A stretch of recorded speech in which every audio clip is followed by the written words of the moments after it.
श्री सीताराम सिखावस्थी के चैनल में आप सभी का स्वागत है। मैं हूं सिखावस्थी। आज का मेरा वीडियो शरद पूर्णिमा पर्व से संबंधित है। आज इस वीडियो में हम जानेंगे कि शरद पूर्णिमा के दिन हमें क्या कार्य करने चाहिए और कौन से ऐसे कार्य हैं जो भूल कर भी नहीं करने चाहिए।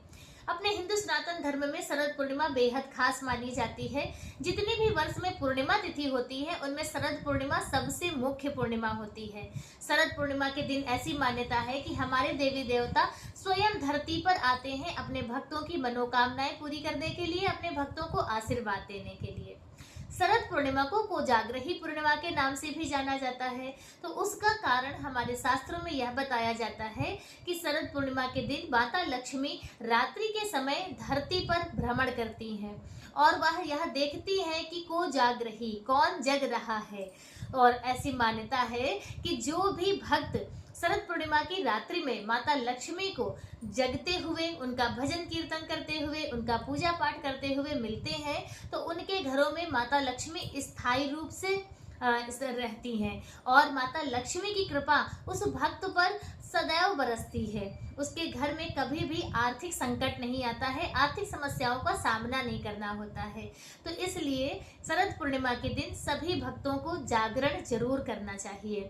यदि आप पूरी रात नहीं जग सकते हैं तो कम से कम मध्य रात्रि तक, यानी कि 12 से 12:30 बजे तक आपको जरूर जगना चाहिए। और लक्ष्मी प्राप्ति के लिए आज के दिन आपको क्या करना चाहिए, तो आप कनकधारा स्तोत्र का पाठ करें, श्री सूक्त का पाठ करें, माता लक्ष्मी की विधिवत पूजा अर्चना आराधना करें नारायण भगवान के साथ में। याद रखिएगा, लक्ष्मी माता की कभी भी अकेले पूजा नहीं की जाती है। तो आप या तो गणेश भगवान के साथ में या नारायण भगवान के साथ में लक्ष्मी माता की विधिवत पूजा अर्चना आराधना करें। अब शरद पूर्णिमा के दिन खीर बनाकर रखने की हमारे सनातन धर्म में प्राचीन परंपरा चली आ रही है। तो खीर हम क्यों बनाते हैं, तो देखिए, पूर्णिमा तिथि को चंद्रमा जो होता है वह पूर्ण 16 कलाओं से युक्त होता है और चंद्रमा को औषधियों का देवता भी कहा गया है।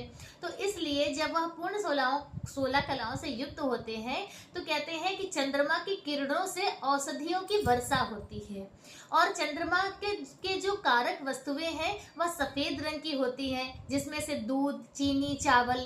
तो इसलिए कहते हैं कि जब हम खीर बनाते हैं उसमें हम दूध का प्रयोग करते हैं, चीनी का प्रयोग करते हैं, चावल का प्रयोग करते हैं और यह सारी वस्तुएं चंद्रमा ग्रह को अट्रैक्ट करती हैं, प्रभावित करती हैं। तो इसीलिए जब हम खीर बनाकर चंद्रमा की रोशनी में रखते हैं तो वह किरणें आकर्षित होती हैं और ज्यादा उनमें उनका प्रभाव आता है। तो इसी कारण से शरद पूर्णिमा पर खीर बनाकर भगवान को भोग लगाना और चंद्रमा की रोशनी में रखना और फिर दूसरे दिन अब स्वयं पूरे परिवार के साथ में उसका वितरण करके सभी को प्रसाद स्वरूप उस खीर को जरूर खाना चाहिए। कहते हैं कि जो लोग इस खीर को खाते हैं उन्हें आरोग्यता प्राप्त होती है, मन को शांति मिलती है और जो मानसिक तनाव है वह दूर होते हैं।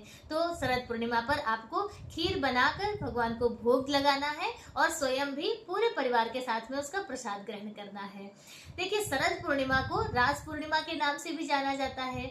ऐसी मान्यता है कि शरद पूर्णिमा की रात्रि में भगवान श्री कृष्ण ने महारास की लीला रची थी, जिसमें भगवान प्रत्येक गोपी को वह कृष्ण स्वरूप प्राप्त हुए थे। तो आज की तिथि पर भगवान श्री कृष्ण की भी विधिवत पूजा अर्चना आराधना की जाती है और गोपी गीत का पाठ किया जाता है। तो आपको भी शरद पूर्णिमा की रात्रि में गोपी गीत का पाठ जरूर करना है। यदि आपको गोपी गीत का पाठ नहीं आता है तो आप भगवान श्री कृष्ण के भजन कीर्तन कीजिए, उनका नाम जाप कीजिए और मोबाइल पर आप गोपी गीत का पाठ सुन लीजिए। अब जब हम सबके समय में यह सुविधा है तो उसका आनंद जरूर लेना चाहिए और जो फल हमें पढ़कर प्राप्त होता है वही फल हमें सुनने से भी प्राप्त होता है। तो आप गोपी गीत का पाठ करें या सुने, तो इससे भी भगवान श्री कृष्ण की भक्ति, उनका प्रेम, उनका आशीर्वाद प्राप्त होता है। देखिए, शरद पूर्णिमा पर चंद्रमा की पूजा अर्चना होती है और चंद्रमा मन का कारक है। मानसिक शांति के लिए और विद्या प्राप्ति के लिए शरद पूर्णिमा की रात्रि में पहला कार्य तो है आपको अपने बच्चों को चंद्रमा की रोशनी में जरूर रखना है। आप थोड़ी बहुत देर, घंटा, 1.5 घंटा, जो भी समय हो, आप उन्हें चंद्रमा की रोशनी पर जरूर रखें। और उसके साथ ही जब आप वहां पर रखेंगे खीर के पास में आप एक गिलास में दूध रख ले और उस दूध में मिश्री इत्यादि मिला ले। फिर उस दूध को आपको सुबह भगवान को भोग लगाकर अपने बच्चों को देना है। तो इससे आपके बच्चों को विद्या की प्राप्ति होगी। और इसके साथ ही जब बच्चे बैठे तो ओम सोम सोमाय नमः इस मंत्र का वह जाप भी कर सकते हैं। तो इससे कहते हैं कि विद्या की प्राप्ति होती है। और शरद पूर्णिमा पर तो यह सभी कार्य हैं जो आपको शरद पूर्णिमा पर जरूर करने हैं। मान्यता है कि शरद पूर्णिमा पर यदि आप इन कार्यों को करते हैं तो इससे आपको धन, वैभव, ऐश्वर्य की प्राप्ति होगी। बच्चों की जो बुद्धि है वह तीव्र होगी और भगवान श्री कृष्ण की भक्ति प्राप्त होगी। तो वर्ष 2025 में शरद पूर्णिमा का पर्व कब मनाया जाएगा उसके विषय में भी जान लेते हैं। तो देखिए, शरद पूर्णिमा का पर्व जो पूर्णिमा तिथि है वह प्रारंभ हो रही है 6 अक्टूबर सोमवार को दोपहर में 12:23 पर और पूर्णिमा तिथि पूर्ण होगी 7 अक्टूबर को मंगलवार को सुबह 9:16 पर। तो इसलिए जैसे सत्यनारायण भगवान की पूजा और पूर्णिमा का व्रत और चंद्रमा की पूजा, लक्ष्मी का जो जागरण है और खीर रखना, तो ये जो कार्य हैं वह हम 6 अक्टूबर को करेंगे। 6 अक्टूबर को आप सभी को करना है। 7 अक्टूबर को स्नान दान की पूर्णिमा रहेगी। तो 7 अक्टूबर को आप सुबह स्नान करें और सुबह के समय पे जो भी पूजा अर्चना होती है, तुलसी माता की पूजा करें, पीपल वृक्ष की पूजा करें और उसके साथ ही ब्राह्मण को आप भोजन कराएं। तो यह जो कार्य है वो आप 7 अक्टूबर को करें। और जो रात्रि के कार्य होते हैं जो हम शाम के समय पर करते हैं, क्योंकि पूर्णिमा तिथि ना चंद्र व्यापनी तिथि होनी चाहिए। जिस पूर्णिमा तिथि पर जिस मतलब दिन रात्रि में चंद्रमा होता है, पूर्णिमा तिथि होती है, वही पूर्णिमा तिथि मान्य होती है। पूर्णिमा तिथि तो 6 अक्टूबर 2025 दिन सोमवार को शरद पूर्णिमा का पर्व मनाया जाएगा और स्नान दान की पूर्णिमा 7 अक्टूबर को रहेगी।